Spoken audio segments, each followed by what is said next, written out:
The concept of being another person has been discussed by people for many years, with popular phrases such as walk a mile in another's shoes or get out of my head. It is easy to see people's fascination with becoming someone else.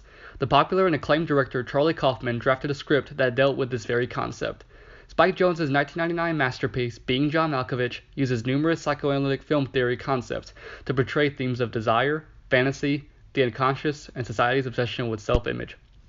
Precisely the way in which these concepts apply to film form should be further analyzed to determine how Being John Malkovich and Jacques Lacan really integrate.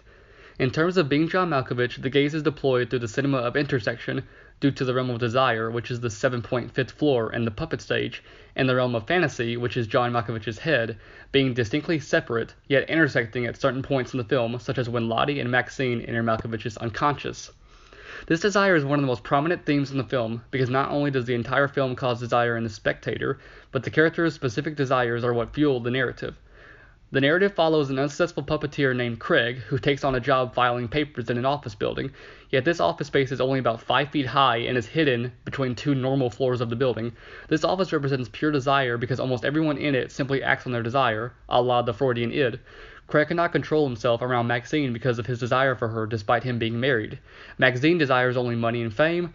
Craig's employer desires his secretary and makes this overtly clear through explicit, detailed sexual remarks towards her, and the secretary desires Craig and makes sexual remarks towards him.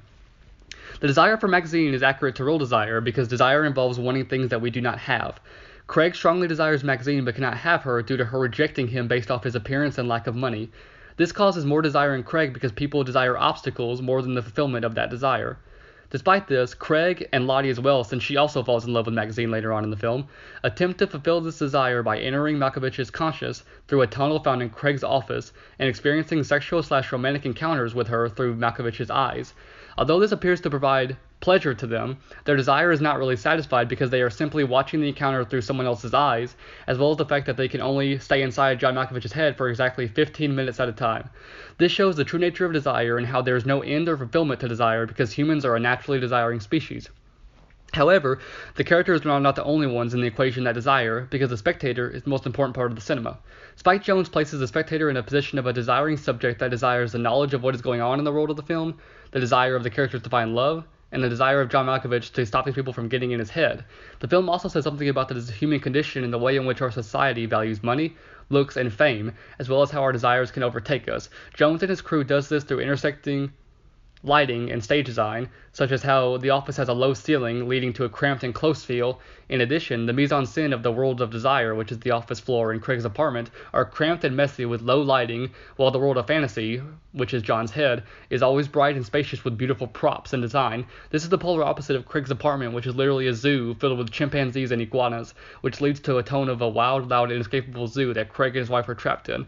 This tone is also fueled by a lot of shallow focus shots that emphasize the main characters rather than what is going on in the background, possibly to show that it does not matter what the other characters are going through because Craig and the other characters are caught up in their own desires. Lastly, there is no music in the film except when the puppeteer performance is being acted out, which is a non-diegetic since he does not activate a stereo of any kind. This music is coming from nowhere, which could be due to Jonze attempting to show that him being in John Malkovich is purely fantasy, like an actual stage performance. Being John Malkovich is an important contribution to cinema that one can take away many things from, such as the effect of society on self-image, the danger of focusing too much on appearances, the duality of fantasy and desire, and the way in which sometimes all it takes is love to help one become free. What the heck is this?